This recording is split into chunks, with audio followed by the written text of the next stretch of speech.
My husband said I was only half the woman. His ex-wife was.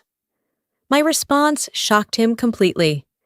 If you believe no woman should ever be compared to an ex or made to feel less than in her own home, please consider subscribing. It's free and it helps this story reach others who need to hear it. Now let me tell you exactly what I did next. I am Lauren Matthews. The story began 8 years ago in the small coastal town of Millfield, where I first met George Harrison at a community fundraising event for the local children's hospital. George was a handsome, well-spoken man in his 30s, carrying the calm confidence of someone who had been through major storms and come out stronger on the other side. I was immediately drawn to him, not just because of his good looks or his successful career as a regional sales director for a medical equipment company, but because of the way he spoke about his 2 small children with clear love and fierce devotion. George's first wife, Vanessa, had left him for another man 3 years earlier, leaving him alone to raise 6-year-old Jack and 4-year-old Emma. The tragedy was etched into him. His eyes still held a deep sadness that spoke of immense loss. But within that sadness was also an unusual strength that I found both moving and magnetic. This was a man who had faced the worst thing a father could endure, and somehow found the strength to keep building a life for his children. At that time, I was 28 years old, working as a nurse at the same children's hospital where the fundraiser was held. I had always been drawn to caring for others, both in my career and in my personal relationships, and I was deeply moved by George's story and the obvious devotion he had for his children. Our first conversation lasted nearly 2 hours, covering everything from our shared love of hiking to our similar values about family responsibility.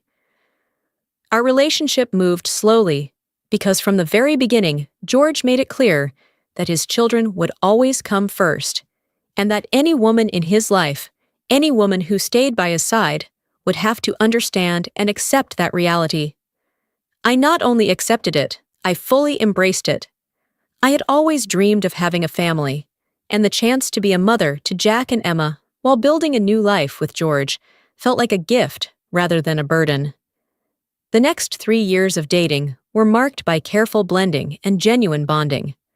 I spent countless afternoons and weekends with George and the children, attending soccer games and school plays, helping with homework, and slowly becoming not just George's girlfriend, but a real mother figure in the daily lives of Jack and Emma. The children, who were naturally wary of any woman who might replace the mother they loved. Jack, who was 6 when his mother left, was old enough to clearly remember Vanessa, and was initially the more cautious of the two. He tested my patience and my commitment in the way grieving children often do, sometimes pushing boundaries or comparing me to the mother he had lost. But I stayed steady, and through my genuine interest in his love for baseball and science fiction, along with my patient understanding of his need to work through his pain, I slowly won him over. Emma, younger and more open, welcomed my presence in her life with the wholehearted enthusiasm that only a child can bring to new relationships. Within the first year, she began calling me Mom, a change that filled me with both joy and fear, because I understood the heavy responsibility that title carries. George's reaction to this change was completely positive. He saw it as proof that his children were healing and that their small family was becoming whole again. The wedding, when it finally took place, was held simply with the presence of close family and friends. George insisted on keeping everything modest, partly for financial reasons, but mainly because he felt that an elaborate ceremony would be disrespectful to the memory of his ex-wife. At that time, I was still wrapped in happiness, and I completely agreed. I had always believed that marriage was about building a solid, loving home for the children, rather than making a social statement or indulging romantic fantasies. The early years of our marriage unfolded exactly as I had hoped. Even more so, I officially adopted Jack and Emma, a legal procedure that felt like the most natural thing in the world, but also a deep commitment to truly becoming their mother in every sense of the word. When I became pregnant with Mason 2 years after the wedding, the whole family shared the joy. Jack and Emma were thrilled at the thought of becoming big siblings, and George seemed genuinely happy that our family was growing. Mason's birth brought a new kind of happiness into our family. He was healthy and beautiful, with George's jet black hair and Lauren's green eyes, and his arrival seemed to complete the family circle that had begun when Lauren entered their lives. Jack and Emma loved their little brother with the special tenderness that older siblings often show, and George proved himself to be a loving and attentive father to his newborn son while still maintaining close bonds with his older children. During 4 happy years, our family life became the realization of everything I had dreamed of. We lived in a comfortable suburban home with a wide backyard where the children could play, took family vacations to nearby beaches and mountains, and built daily routines that brought safety and happiness to the kids. George was a devoted father, always involved in school activities, coaching Jack's Little League baseball team, and never missing Emma's bedtime stories. I always felt incredibly lucky to be part of such a loving and close-knit family. The first signs of trouble appeared when I became pregnant with our second child. The pregnancy was planned and wanted, and at first, George seemed just as excited as he had been when we were expecting Mason. But as time passed, I began to notice subtle changes in his behavior. George started working longer hours, often not coming home until after the children were already asleep. When I asked about these extended absences, he explained that he was pursuing a promotion that could bring better financial stability for our increasingly large family. The explanation sounded reasonable, and I tried to support him, even though I found myself growing more and more exhausted as I had to shoulder more of the household and childcare responsibilities on my own. The late work nights were soon joined by weekend disappearances that George claimed were due to networking events and client meetings. Once again, these explanations seemed plausible given his ambitious career goals, but I could not shake the feeling that something fundamental was changing in our relationship. George seemed distracted and distant even when he was physically present, often spending entire evenings glued to his phone or laptop instead of talking to me or the children. Most troubling of all was George's growing irritability and impatience with the kids. The man who once had endless patience for Jack's struggles with math homework now snapped at small mistakes. The father who had never missed a single one of Emma's dance recitals suddenly found excuses to avoid school events. Even his relationship with Mason, once known for its playful affection, became tense and stiff. I tried many times to address these changes through gentle conversations and direct confrontation, but George consistently deflected or blamed me. He accused me of being demanding and needy, of not understanding the pressure of his work, and of expecting too much from him as a husband and a father. Those accusations cut especially deep, and my sense of insecurity kept growing. The breaking point came on a Tuesday evening in November, after George missed yet another important family event, the school play where Emma had been cast in the lead role in The Little Princess. I went alone, making excuses for George's absence to the other parents while watching Emma's face fall every time she glanced toward the empty seat where her father should have been sitting. When George came home after 10 that night, saying he had an urgent client matter and had to stay at the office, I decided we needed to have a serious conversation about the direction our marriage was heading. I had spent the entire evening after Emma's play thinking about the promises we had made to each other and to the children, and I no longer wanted to accept George's growing absence from our family life. "George, we need to talk," I said when he walked through the front door, his tie loosened and his expression already defensive. "Not tonight, Lauren," he replied, without looking at me, heading straight for the fridge and pulling out a beer. "I've had a long day, and I'm exhausted."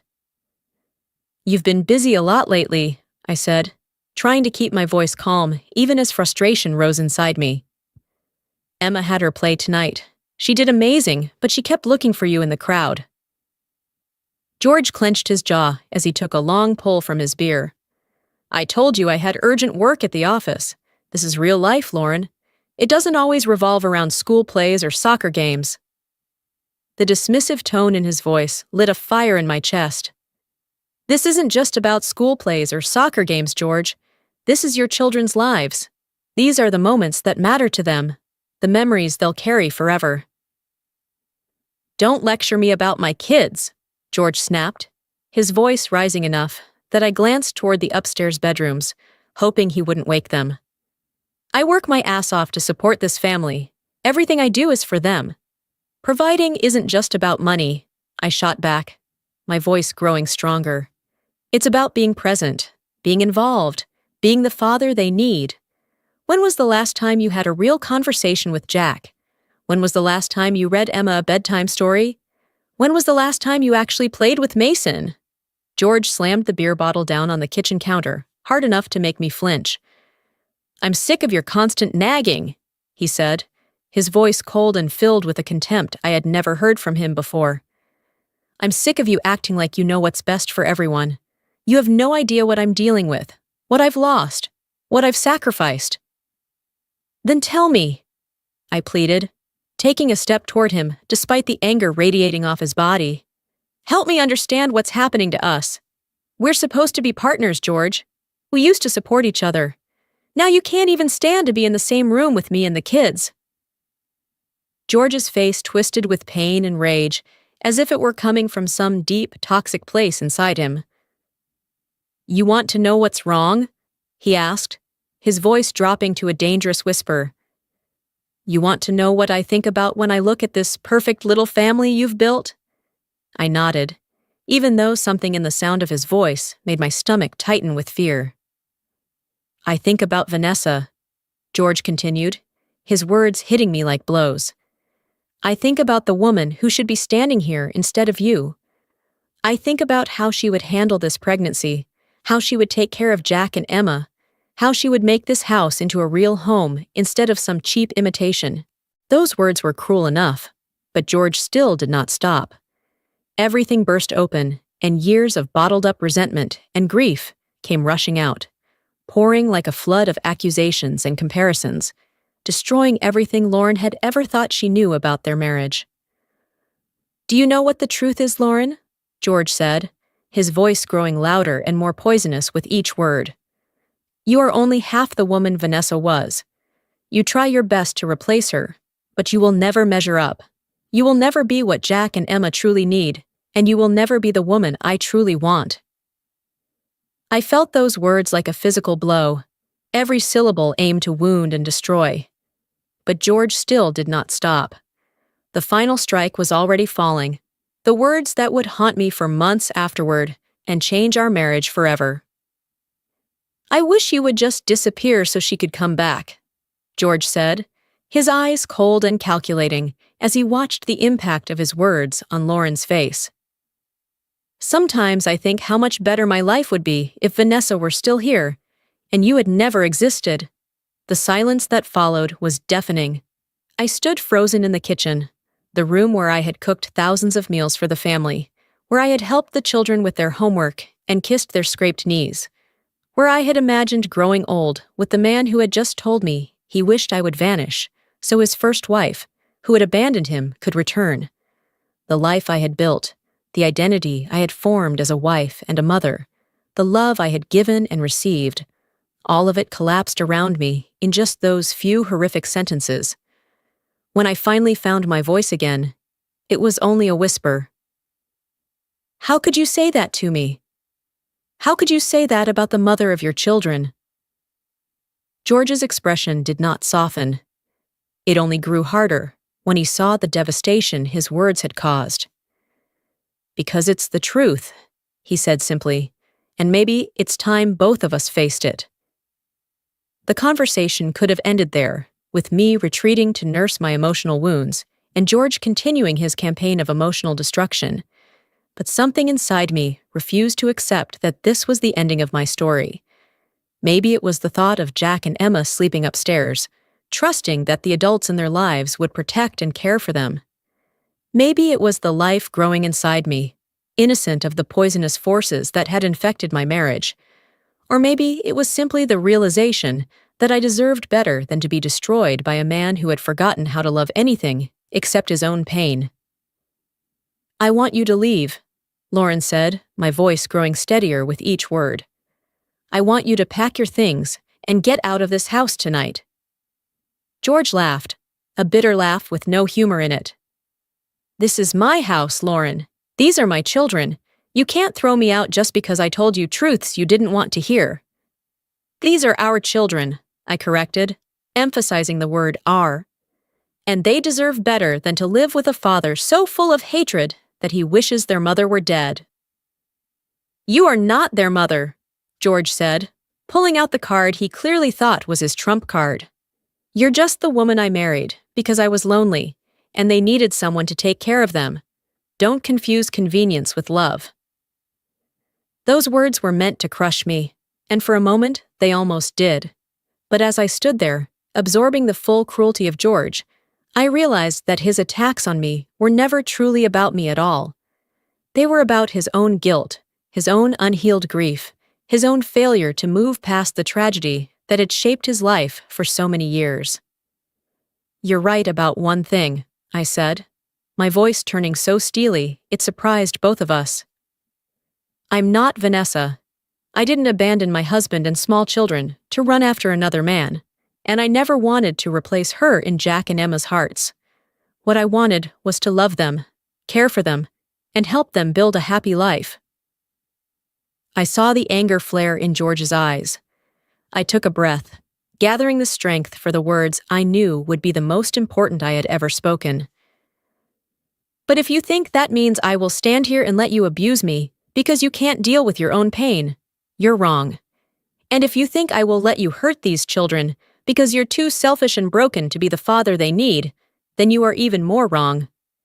George's confident smile faltered slightly as he began to realize this conversation was not going according to his script. And exactly what do you think you're threatening, Lauren? I'm not threatening anything, Lauren replied calmly. I'm telling you what is going to happen. Tomorrow morning, I will take my children and leave. You can keep your house, your memories, and your bitter, twisted version of love, but you can't have us anymore. Act 5. That night, after George finally stormed out of the house with threats about lawyers and custody battles, I sat alone in the bedroom and planned the hardest thing I had ever had to do. I was 6 months pregnant, emotionally shattered, and about to become a single mother of 2 children, one of whom had not even been born yet. The practical challenges ahead felt unbearable, but the other option, continuing to hold together a marriage that had become toxic and destructive, was unimaginable. The next morning, I was suddenly busy with a series of actions that, just 24 hours earlier, would have seemed impossible. While George went to work, probably expecting to come home to a wife who had caved in under his threats and ultimatums, I was quietly dismantling the life we had built together and preparing to rebuild it on my own terms. I started with the simplest thing, the phone George had left on the kitchen table, just like every rushed morning when he went to work. Sometimes he left it face down like that, as if confidently declaring that I was the kind of wife who would never snoop through her husband's phone. Before, he was right. I trusted him so completely that even if a notification popped up with the name Vanessa, I would tell myself it was just a coincidence, that their story was long over and belonged to the past. This morning, I no longer had the luxury of that faith. I picked up the phone, unlocked it with the code I knew by heart, the birthdays of Jack and Emma, and went straight to the messages. What appeared before my eyes was not the short, cold exchanges of 2 adults dealing with the aftermath of an old marriage. It was an entire private story they had been writing behind my back.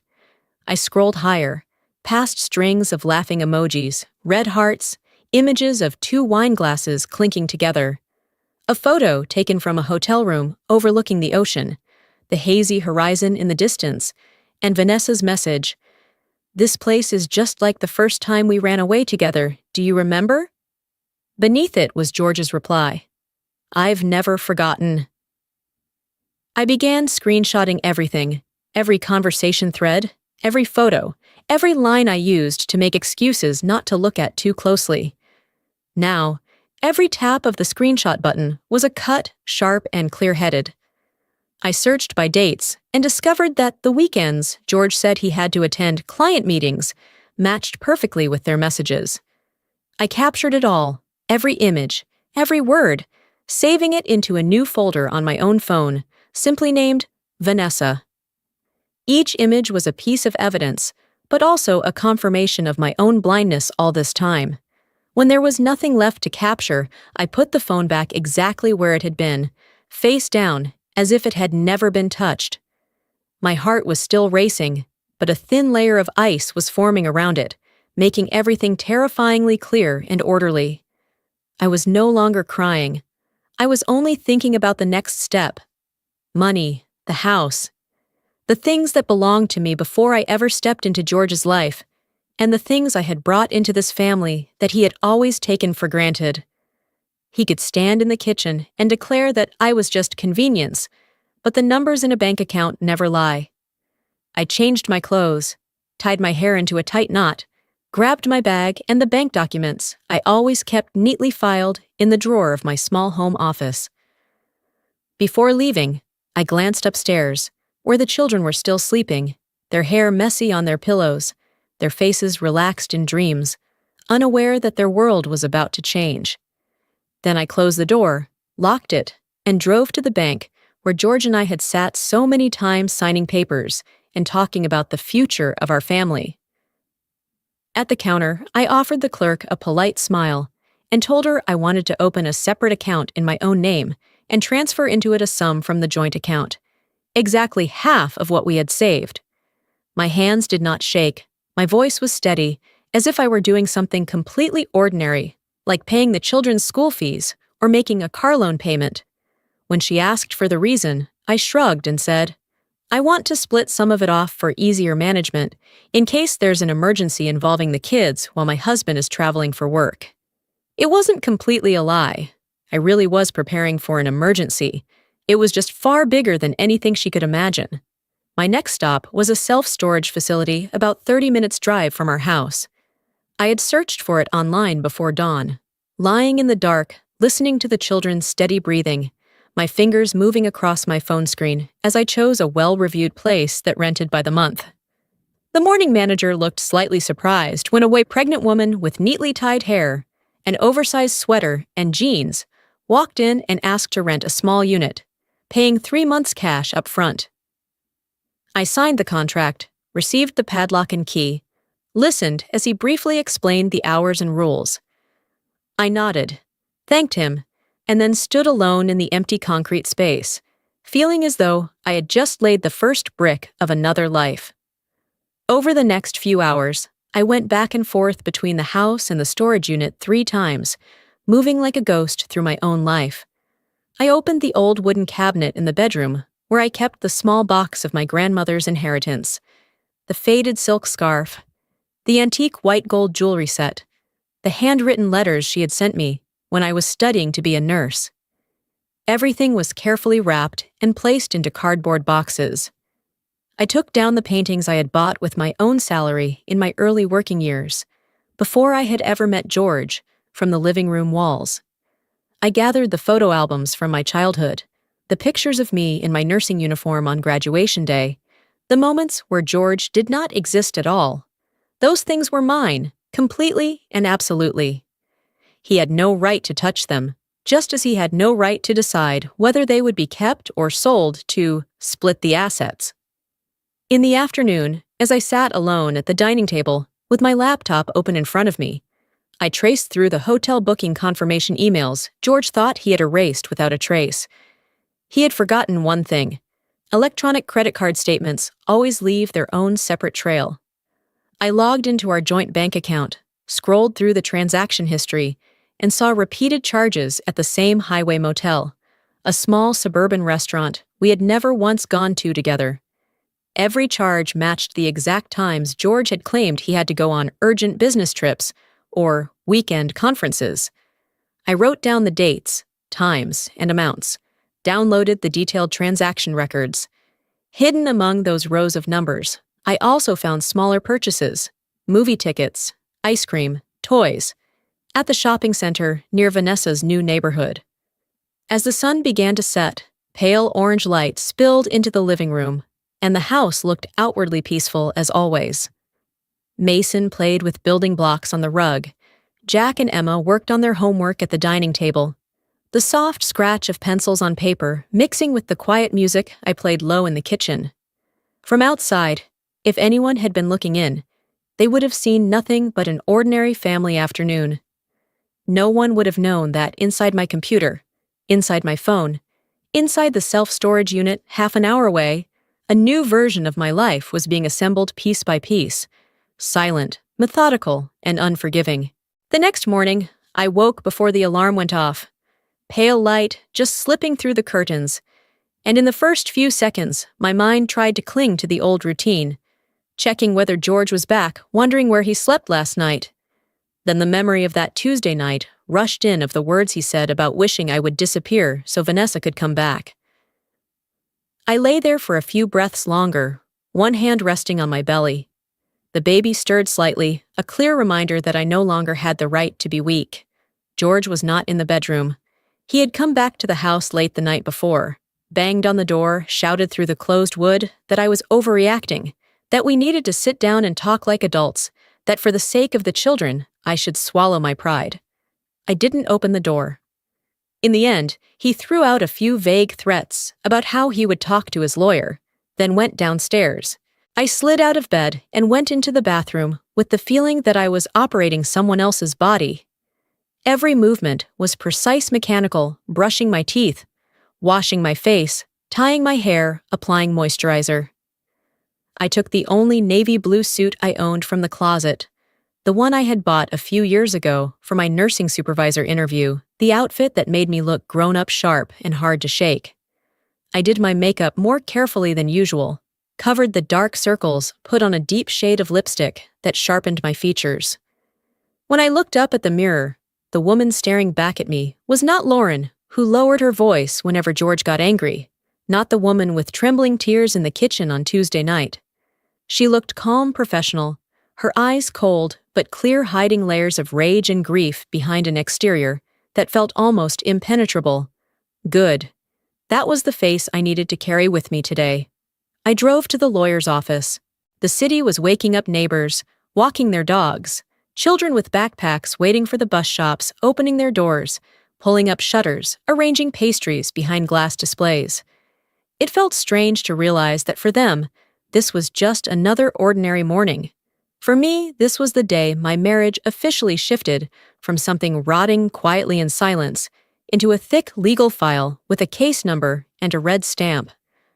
The law office sat in a modest red brick building near the center of town, a place we passed every week without me ever imagining I would walk inside. The small sign by the door read Rachel Myers, family and marriage attorney. I had spoken to her on the phone the night before. Rachel was waiting for me in a small conference room with a window facing the main street, neat stacks of papers arranged on the table, bookmarked with pink sticky notes. They looked exactly like the patient care plans I wrote every day, goals, progress, interventions. The only difference was that this time the patient was my marriage, and our task was to amputate it before it continued poisoning the children. Rachel greeted me with a firm handshake, her eyes quickly assessing my face, as if measuring whether I was truly ready to go all the way.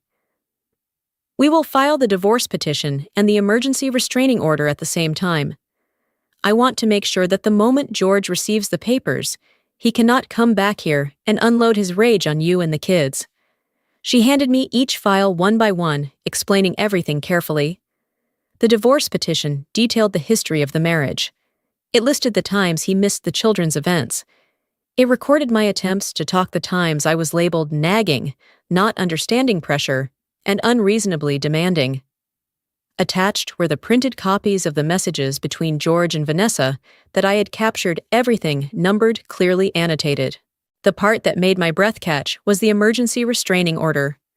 Rachel was blunt. Emotional abuse is harder to prove than physical violence, but in your case, we have a strong pattern. You are 6 months pregnant, physically vulnerable, and he has repeatedly made statements that can be considered indirect threats to your mental safety. She pointed to the statement we had prepared. explaining that if the judge granted the order, that same day George would be required to leave the house immediately, stay outside a defined distance from me and the children, and have no direct contact by phone or text, only through attorneys. He could be granted visitation with the children, but it would be supervised at a neutral location until a formal hearing took place. I know this is a big step, Rachel said, but based on what you told me about his irritability with the kids, about what he said that night, and about secretly taking Jack and Emma to see Vanessa, without telling you, I do not believe he is placing the children's stability as his top priority. This order is not revenge, it is a protective barrier. I took the pen, looked down at the dense printed lines bearing my name, and signed each marked spot with a steadiness that surprised me. I did not cry. My heart was pounding, but the pressure that had been crushing my chest for months suddenly eased a little. Rachel watched me as if waiting to see whether I would change my mind at the last second, then nodded and gathered the files. We'll file electronically before noon, she said. I've arranged for the process server to deliver the papers to George at his office at 2:30 this afternoon. There will be plenty of coworkers around. It will be harder for him to explode or try to rush back home before the order takes effect. The way she talked about timing strategy reminded me of emergency cases. Every minute matters, and if arranged correctly, it can save a life. Here, the life in question was mine and my children's. The time that followed moved both fast and slow. At 11:58, Rachel sent a short text filed. From this point on, everything is official. At 2:15, another message came in. The process server is on his way to your husband's company parking lot. Ready? I stared at the numbers on the screen, took a deep breath, and simply replied, Ready. At 2:30, my phone began to vibrate. The name George flashed one call after another like waves crashing against a cliff. I looked at the screen without touching it. I imagined him receiving the envelope at work, opening it, reading the words, petition for divorce and temporary restraining order. The confusion, the shock, then the anger rising, but with nowhere to explode the way it always did in my kitchen. After the 5th call, I blocked his number. Immediately, message notifications from George's sister Megan popped up then from his close friend. I muted everything and let it sit there. From today on, for now, all of it was under my control. The locksmith arrived in the early afternoon, right on schedule. I stood on the porch, watching him remove each old lock and replace it with bright new ones. They clicked softly when he tested them, and that small sound rang louder to me than George's shouting 2 nights earlier. I updated the alarm codes and the camera system passwords for the cameras I had installed that very morning, small hidden eyes tucked into ceiling corners, pointed at the front door, the back door, the garage. If George tried to sneak back after work, if he tried to pound on the door, everything would be recorded. This was no longer his house, untouchable and sacred. This was my shelter and the children's. And from now on, anyone who wanted to come in would need my permission. I had barely had time to take in that feeling when the doorbell rang rapid and insistent.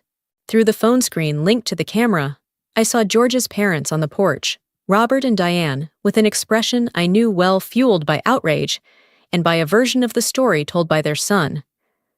Behind them, I spotted Megan and one of George's close friends, Mark, standing off in the yard as backup. I thought for a second, then unlocked the door, but only opened it a crack, positioning myself between the doorway and the threshold.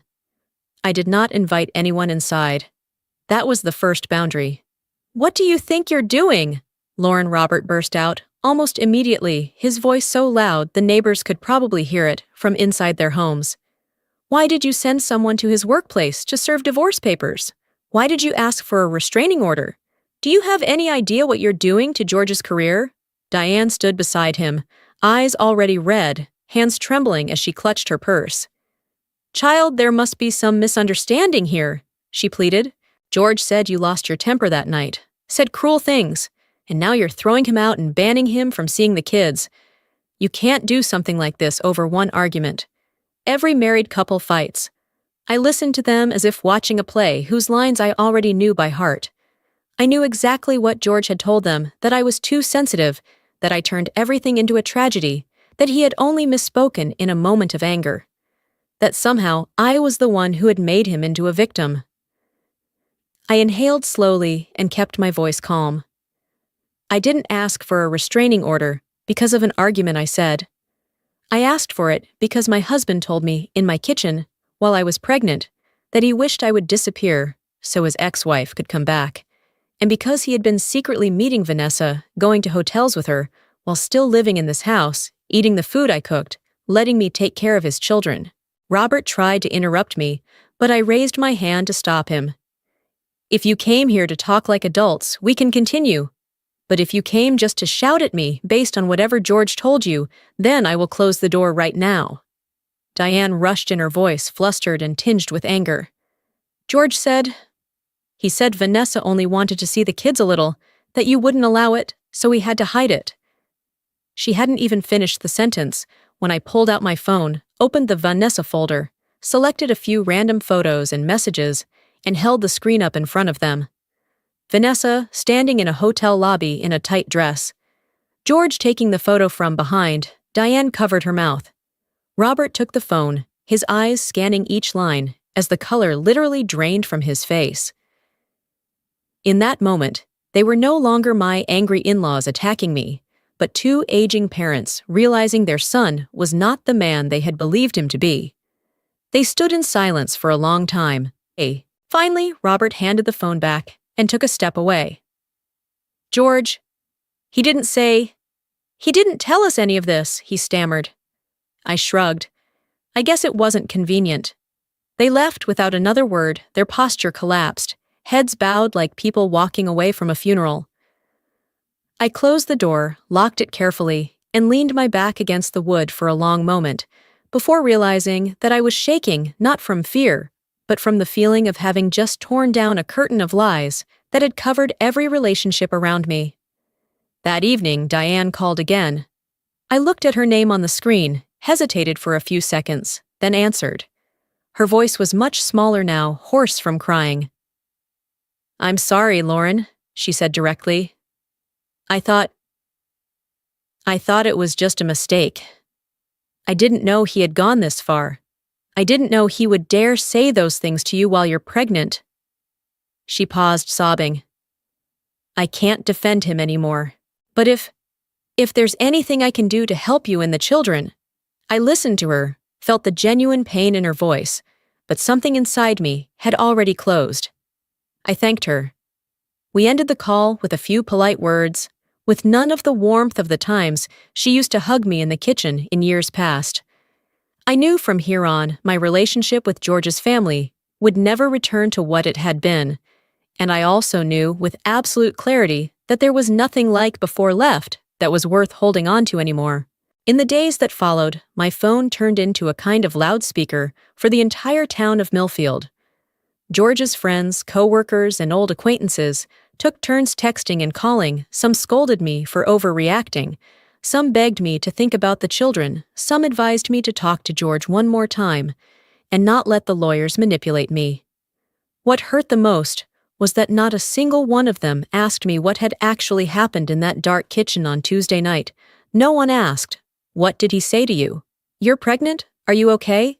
They only knew the version George told them, that his wife had been thrown out of control by pregnancy hormones, that I wanted to cut him off from his children just because he was still talking to their mother. I answered only one person, Rachel, by forwarding those messages to her, so she could add them to the case file as proof that George was trying to control the narrative through others. The rest I left unanswered. I no longer felt the need to explain myself to every single person. My silence was a choice, and it was also a kind of weapon. It forced them either to accept that they did not know the whole truth, or to face the possibility that they were standing on the wrong side. The hardest part for me was explaining things to Jack and Emma. Jack, now old enough to sense the seriousness of what was happening, asked the question I had been dreading. Are you and Dad getting divorced? I looked into my children's faces and chose honesty over false comfort. Mom doesn't know yet, sweetheart. I hope we can work things out peacefully, but right now, we need to focus on keeping our family safe and healthy. Emma, 10 years old, still young enough to believe that adult problems can always be fixed, wrapped her arms around my neck. "I don't want Mom and Dad to fight anymore," she whispered. "I just want us to be happy like before." The innocence and trust in Emma's voice almost shattered my resolve. How could I explain to a child that sometimes love alone is not enough? That sometimes the very people we trust to protect us are the ones who hurt us the most? "I want that too, sweetheart," I said, holding Emma tight while reaching my other arm out to pull Jack and 6-year-old Mason close. "More than anything, I want us to be happy, safe, and together. That's why we're doing this, to protect our family and give ourselves the best chance to heal." The legal battle that followed unfolded just as brutally as the lawyer had predicted. George hired an expensive attorney and launched a campaign to paint me as an unstable woman who had manipulated him throughout his period of grief and was now using his children as weapons in a hateful divorce. He claimed that I was turning the kids against him as proof that I was unfit to be a mother and that his comments about Vanessa had been taken out of context. But George underestimated both my resolve and the strength of the case against him. In the weeks that followed, a picture emerged of a man who had been shirking his family responsibilities long before our final confrontation. School records showed his absences from parent meetings and school events. The printed message threads were submitted as evidence. Hotel rendezvous, plans to start over with Vanessa. I watched George's face grow tighter and tighter, his hands clasped together until his knuckles turned white, while Ellison sat beside him with a stone-cold expression. Then it was George's turn. He took the stand with a strained face, fists clenched, eyes avoiding mine. His lawyer guided him through the script. George said he had been shocked by Vanessa's return, that he had tried to do the right thing, but was being pulled between two sides, that the words in the messages were mere emotional venting, and never meant that he intended to leave his wife and children. He claimed he never truly wished I would disappear, that he had simply said it in anger, that I had not given him a chance to explain, and that my decision to take the children and leave proved I was emotionally unstable and willing to sever the father-child bond. If I had not had all that evidence, there might have been a moment when I would have wavered at that almost pitiful tone. But I had seen the words he sent Vanessa. I had seen how he planned to have it both ways, while I broke my back caring for his children every day. The judge questioned him directly, without detours. "Mr. Harrison, if you claim you were shocked by Ms. Vanessa's proposal to resume a relationship, why do you have a months-long history of messages and hotel receipts with her? Why did you take the 2 children to see their biological mother multiple times without notifying the person the law currently recognizes as their mother?" George stammered that they were just quick visits, that he didn't want to hurt Lauren, that he believed he was doing what was best for the children. The more he spoke, the deeper he slid into the contradictions of his own story. If everything was innocent, why hide it? If Vanessa was such a good mother as he claimed, why not dare to tell me? The judge could not hide a weary frown as she listened to him struggle. The most damaging testimony of all came from Jack and Emma. When interviewed by a court-appointed child psychologist, both children described a father who had grown increasingly distant and angry, especially after learning that I was pregnant. They spoke of being afraid of his temper, confused by his absences, and of always wanting to protect their stepmother, whom both of them consistently called Mom. And then, as if some bad screenwriter had decided to inject extra drama into an already heavy scene, the courtroom door opened midway through the hearing. Vanessa walked in, late. She wore a tight dress completely inappropriate for court, her 7-month pregnant belly clearly visible. She sat down in the row behind George, fidgeting, occasionally whispering to a companion. I forced my gaze to stay fixed on the judge, but I could still feel her presence like a knife pressed close to my back. The hearing continued for a few more minutes, more questions about finances, work hours, asset division, until Vanessa suddenly lost control. She shot to her feet, her sharp voice slicing through the room's tense quiet. "This is ridiculous! She's punishing George just because he wants a real family. Lauren always knew what he wanted. She's just using the pregnancy and the kids to trap him.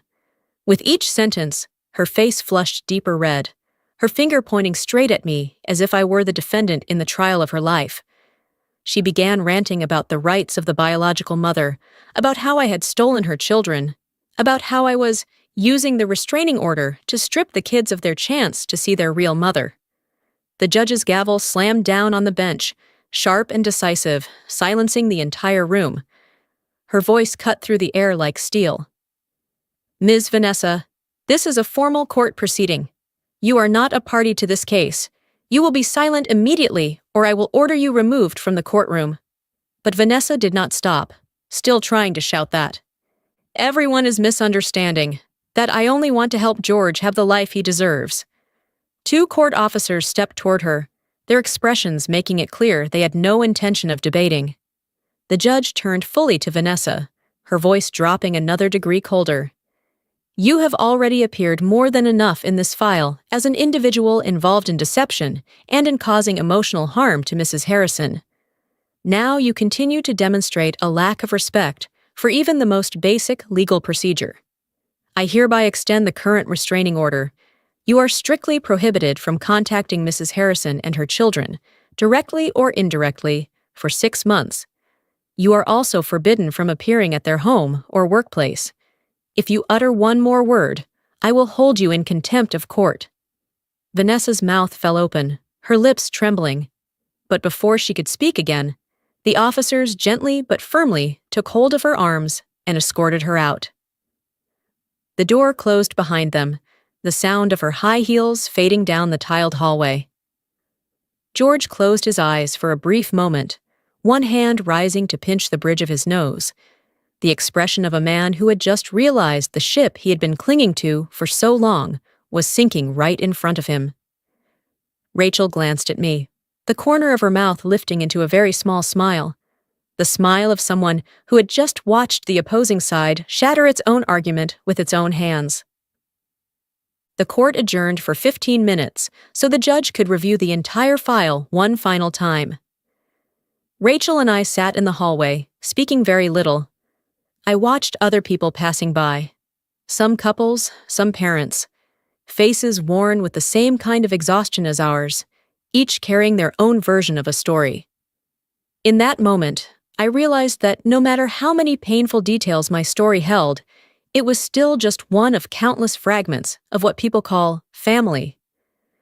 When we returned to the courtroom, the judge was ready. She read her decision slowly, item by item. The temporary restraining order was officially extended for another 6 months and made effective against both George and Vanessa. George was prohibited from coming near me and the children within a defined distance, except when permitted by court order for supervised visitation. I was granted full custody of all 3 children. The family home was ordered to be sold, and the proceeds divided, with a temporary property division clearly favoring me, while George still received enough to start over, perhaps with Vanessa and their unborn child.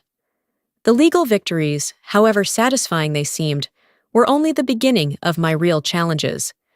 I was now a single mother of 3 children, one of whom I was still carrying, with no family nearby and a limited support system. Jack struggled the most with the change. As the eldest, he remembered more of his life before I entered the family, and George's abandonment reawakened the abandonment wounds he had first experienced after his mother left. He was angry at his father, yet burdened by guilt over the loyalty he felt toward the woman who had raised him for more than half his life. Emma coped by pouring all her energy into school and activities, earning straight A's and excelling in dance with an intensity that worried me. She seemed determined to become perfect, as if excellence could somehow prevent any more loss from happening to her family. Mason, too young to fully understand what had happened, struggled with the absence of the father he adored and the tension that had marked the final months of what had once been a whole family. He began to have nightmares. The months after the divorce were marked by small victories and major challenges. I found work at a local hospital with a flexible schedule and good benefits. I connected with other single mothers through my children's school and community activities, building a support network that helped fill the gaps left by their fractured family structure. Most importantly, I sought counseling for myself and the children, recognizing that the emotional trauma from George's abuse and abandonment required professional support to be truly overcome and healed. The therapy sessions were difficult but essential, giving all of us the tools to understand and cope with our experiences. My fourth child, a daughter, Grace, was born on a snowy morning while Jack, Emma, and Mason waited anxiously in the hospital waiting room. Her arrival was both an ending and a beginning for my marriage to George. George's supervised visits grew increasingly rare as he and his ex-wife moved to another state and began building a family of their own. His contact with Jack, Emma, and Mason was reduced to birthday cards and Christmas gifts sent without any accompanying phone calls or personal messages. Vanessa, on the other hand, was completely different. She entirely ignored the existence of the two children, claiming that they had betrayed her. The story of my marriage to George and its aftermath became a cautionary tale for our former friends and neighbors, but for me, it came to represent something far more complex and ultimately more hopeful. It was the story of a woman who discovered her own strength in the face of emotional abuse, who chose her children's well-being over social expectations and financial security, and who rebuilt a life that was smaller in some ways, yet infinitely richer in the ways that truly